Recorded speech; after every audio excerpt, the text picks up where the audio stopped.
Hello. It would help, of course, to take the microphone off of mute.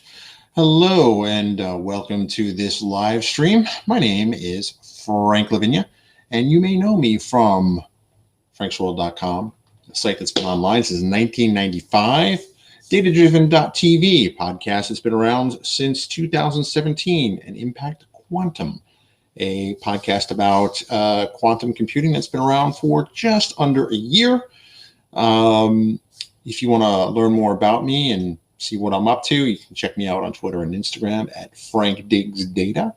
And I'm here today to share some exciting news. I finally cracked the code, the calendar code.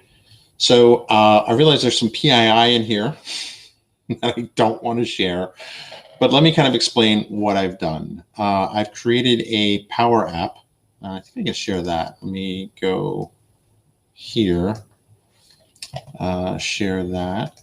Here we go. I'm so excited. I am super excited, as they say in Microsoft, because calendaring is kind of a challenge, particularly when you have kids and you have to drive them places, and you've got a bunch of meetings going on at work, and I have a private Gmail calendar. I have a private, I'm going to say private jet, and I don't have a private jet. At least not yet. So here we go. All right. So can I shrink this window so it makes a little more sense? So this is what I figured out how to do. There we go. So if you're not familiar with Power Automate, this is Power Automate. Power Automate is about as close to awesome as you can get.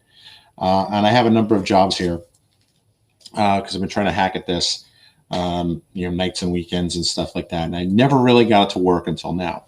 So ultimately, I created a Calendly link, right? Because Calendly can check across multiple calendars to kind of see if people can book some time with me. And it'll look for free time across my Gmail calendar, my work calendar, and I guess my personal tenant calendar as well. And what that does, old man, that's funny. Old man, how you doing, Scott? Thanks for tuning in live. Getting old is not pretty, but it beats the alternative. I should make it an app and sell it because it's basically the missing link to what Calendly does. So I don't, in the absence of a whiteboard, but basically what happens is maybe I can do something creative. I will pull out Paintbrush and share that as an app. Let's see, share screen, window, Paintbrush. All right, here we go. All right, so ultimately this is what's going on. Go. Oh, since 1996. Okay. Yes, the website has been around since 1995. Actually, technically speaking, I did register the domain name in 96, so you're right. Well, thank you, Scott. Thank you, Scott. I'm sure, got a little bit of gray hair, but, as a man, I'm happy to have hair. I'm not going to complain if it turns gray. All right, so basically, here's kind of what happens, right? So I don't have my tablet thingy here, but let me draw this. So I have a work calendar, and we'll call that work. And I have my personal calendar, right? This is Gmail for all my personal kind of stuff. Now, a few months ago, and I think I've talked about this in the live stream, I actually got a Office 365 tenant. And because I work from, oh my gosh, you're watching from the ER? Hope you're okay. Joel is here. Hey, Joel, how are you doing? I think I owe you a response to a message. Yes, Joel's pretty awesome. From the ER. Scott, I hope everything's okay and everyone's okay. You'll hear that my Alexa is telling me that there's all sorts of storm warnings here. All right. So here we were. Basically, that's my work calendar. So I set up a Calendly. Calendly is a service that basically will guide people to a website that they can pick the time they want to meet with you, right? Because half the challenge of scheduling a meeting is Yeah, when are you free? When are you free? And I've been doing a lot of this back and forth. And I thought, well, I really need a way to kind of synchronize this. So first I was going to do this all in Power Apps, but I had some trouble. And maybe I can cancel Calendly at some point and get this in Power Apps and do what Jonathan said and sell it. That sounds like a splendid idea. All right, so basically someone goes to my Calendly page. Calendly will check my work calendar and my Google Calendar to make sure something's free. Now I did add another calendar. Where is my little cursor? And this is I'm calling it, I'll just call it D because it's my new email account on Data-Driven, datadrivenmedia.co, Frank at datadrivenmedia.co. And if you go there, this is the cool part. So ultimately, this will actually check all three calendars, right? Nothing's in that new tenant yet. I have a tenant for my family. Yeah, I know, super nerdy, but you know what? It works. And because I was able to get it for a fraction of the price, I don't think I'm allowed to say how much I got it for, but let's just say it was totally worth it, 100% worth it. Oh my God. Just checking the chat. Oh my God, Scott. Take good care of yourself, man. Whew. You had a heart attack. Oh my God, Joel. Joel. Man. Here we are watching Frank. Yeah.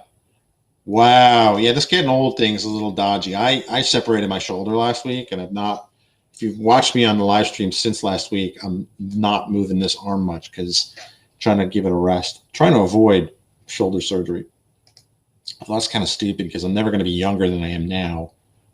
And, you know, pushing it off till I'm older. Well, anyway, okay, let's not get distracted. But I hope you guys are okay. Joel, I hope you're okay. Scott, I hope you're okay. I definitely owe you both a call and get well card. So what I have now is Calendly will automatically check my two work calendars. It will automatically check this and offer up times for folks to schedule time with, right? So that's good. That's good. It'll check this one too, but there's really nothing there. But one of the things I didn't like about Calendly, instead of blocking out time on all of those calendars, what it actually does is it will, it actually just blocks out time on a calendar of record, I guess, right? So that I made this, my data-driven calendar. So that kind of didn't make me happy because I need to make sure, tell people at the office that, hey, you know, this time is blocked off for whatever reasons, you know, picking up the kids in school and things like that. So what I've done is I made a Power App, and I'll draw the Power App in, well, purple, because, you know, that's what the website is. So the Power App, you know what, I'll just call that PA. Power App listens for events here. Like I said, when a new event is created here, the Power App will actually listen for that event. That's the trigger. And it will go and it will create a copy of the event, same time, stamp and everything, and description, and onto a Google Calendar. And then when that's done, that part's done. Where is my mouse? There it is. It will make a copy on my work calendar. So ultimately, I kind of got what I wanted. Now, if you're out there and you know Calendly does this and it's just the problem exists between keyboard and chair type problem, let me know in the comments. I would definitely know. Oh, Scott, I hope you're feeling better. I'll definitely give you a call later. And I'm glad Joel's doing better. Wow, I'm sorry, guys. And it's getting old thing. It's not for wimps. Unfortunately, it beats the alternative.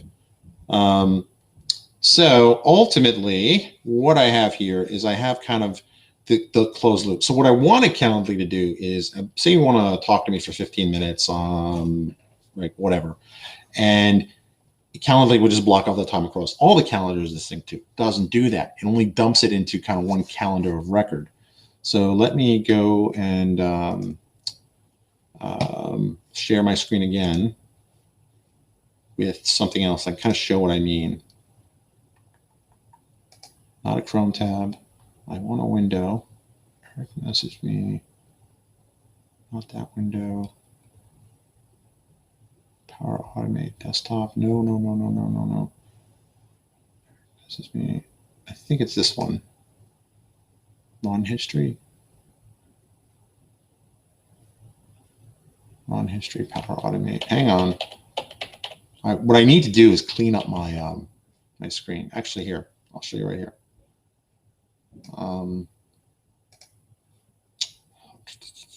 How are you all doing out there?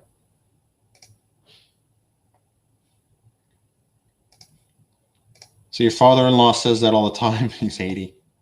Wow. That's the way you got to do it, man. You got to kind of like lean into the aging, like make it, you know, own it rather than it owning you.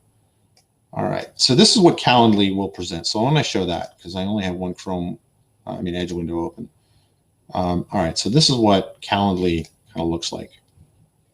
So you go here and it shouldn't be, you know, it's calendly.com/Frank Law, which is my old alias from Microsoft. Gets rid of the hard to spell part of Frank Lavinia. And you basically say you want to book 15 minutes with me. And this calendar is currently available. Okay. That's weird. And you can book time with me. And then what'll happen is that this will, if you hit confirm, it'll go through some information and you see 8 monitors. Oh yeah, you know me, Joel. I'm crazy with the monitors. I got 6 behind me, 2 in front of me. I have a stand for the iPad, so it acts like another monitor right here. So it's pretty cool. Oh, you don't see it? No, wait, I am sharing it. Never mind. Yeah, I'm a fiend when it comes to monitors. All right, so that's what I have. So if I go and I log into Calendly, which I should be able to do from this window, you look for can't be found. Help us I type it right. There we go. Do I sign in? Sign in? No, sign in. I think this is my login. Dun, dun, dun. Here we go. So I've set up a series of event types, and let me shrink myself so you can see the whole window. So I set up a series of event types, and what you do in terms of integrations, because I have a Microsoft Office tenant, I can actually sync this up to Teams, which is in there. You go to calendar integrations, and this is, I got the pro version because it turns out I have 4 calendars.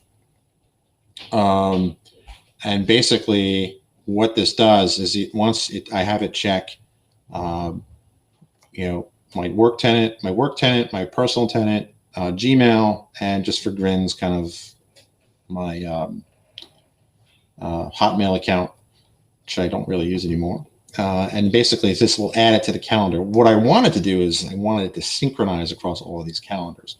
So how I got that working was, let's see if I can log in or switch to this tenant right here.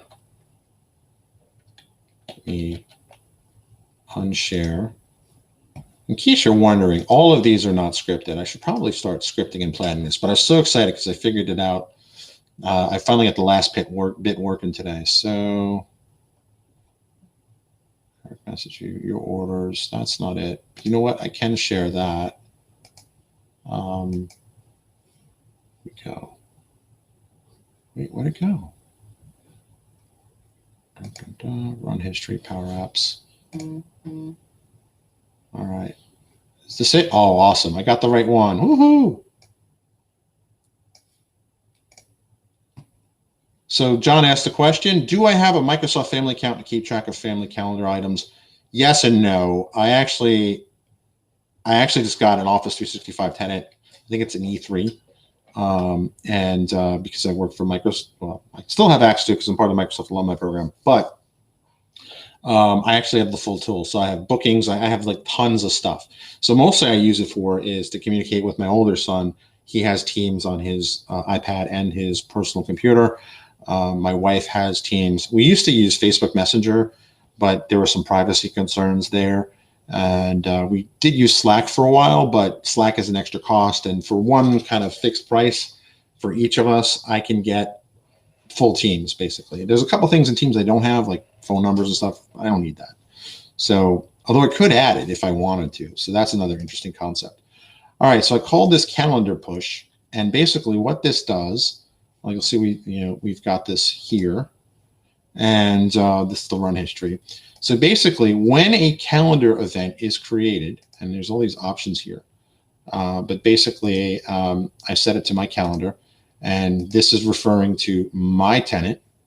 What I do is basically, when that triggers, it will create another event, and it creates it to this calendar, and it copies over basically all the parameters, right? So end time, start time, all that stuff. I have all sorts of options here. It's pretty interesting. If I want to do a list of attendees, I can add that. It's actually probably a good idea. Status, kind of, when this would be, and then it'll go out and create that. When it's done there, I have it now pointing to the work tenant at Electrify, and basically set up the calendar and kind of the same types of things. Now, there is a bug, and I'm cautious of calling it a bug. Actually, Microsoft doesn't pay the mortgage anymore. There is a bug that if you have to say start time and end time with universal coordinated universal time. I did notice it wouldn't even save. And I looked online and it was kind of like, well, you have to run the conversion here in this formula. But I found out that if you just say start time, there's start time and end time with time zone data attached. But if you don't put that in, it actually works out pretty well.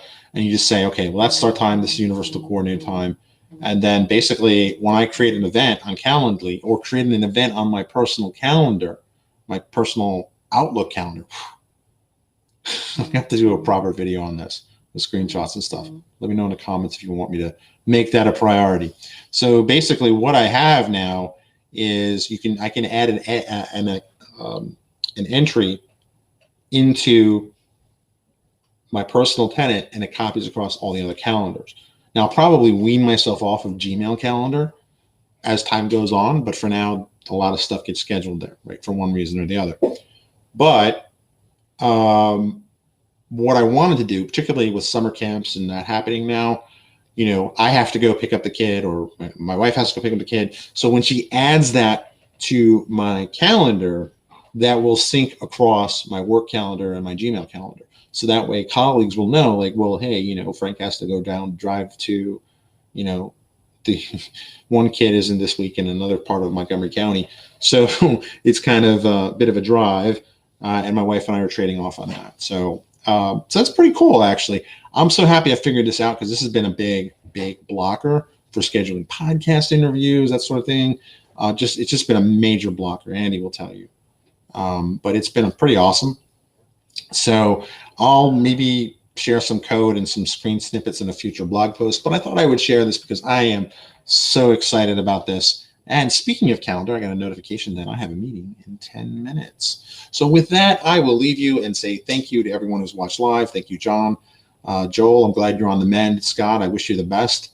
And who else has commented? And John, you're awesome. We do need to schedule. Yeah, actually, here's another thing. John, you can go and schedule some time that we can do a live stream together. I think that would be awesome. See, this has been a major blocker for me. Like, seriously, like if you're wondering, like, hey, where's the podcast Data Driven? Well, my schedule at work is so chaotic. If I don't block something out, it gets steamrolled. Even if I do block something out, it can get steamrolled. But anyway, so with that, I will say good evening. And if you're in DC, yes, let's do it, dude. I will IM you the link to my Calendly if you didn't catch it before. It's calendly.com/Frank Law. So that would actually be something good to add to the captions.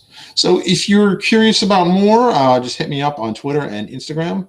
I kind of check Instagram more than Twitter these days. But with that, I will say goodbye. And if you've watched this long, I figure I'd give you a shout out to Audible. Audible is a sponsor. You can go to thedatadrivenbook.com, bounces you over to a special page on Audible, get one free audiobook on us.